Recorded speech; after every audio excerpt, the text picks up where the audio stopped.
Pemirsa Kabupaten Bangli medue rencana untuk nincapang sangu petugas pungut retribusi wisata Ringkin Tamani.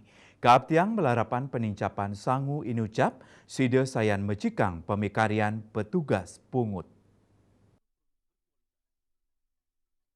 Pariwisata Kabupaten Bangli Iwayan Sugiarto Mausang wilangan petugas retribusi wisata Ringkin Tamani kauningin wenten 6 dasa diri. Rau mangkin petugas inucap kaician sangu ayute Rp700 abulan. Nanging kerencanayang ritepengan mangkin sangu inucap kawawahin dados kali Rp1 abulan ngawit bulan Oktober sanijaki rau. Sugiarto Mausang ya diastun wenten panincapan nanging wilangan sangu sanekatrima petugas kantun mungguh Ringsor UMK Bangli inggih punika makatah kali yuta nanggu sama Rp1. Sugiarto ngawawahin panincapan sangu petugas pungut wantah pinaka apresiasi Pemka Bangli ring pamikaryan nyane.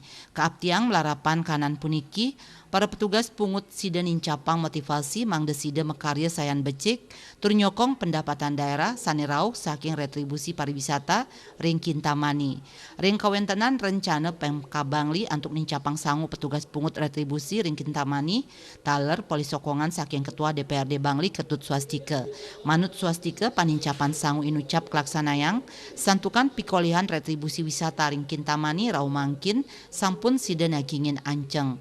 Dane taler ngaptiang ringgalah pungkuran sangu petugas pungut retribusi wisata ring Kintamani Presida Anutin UMK Bangli. Dayu Swasrina Bali Pos nguningayang.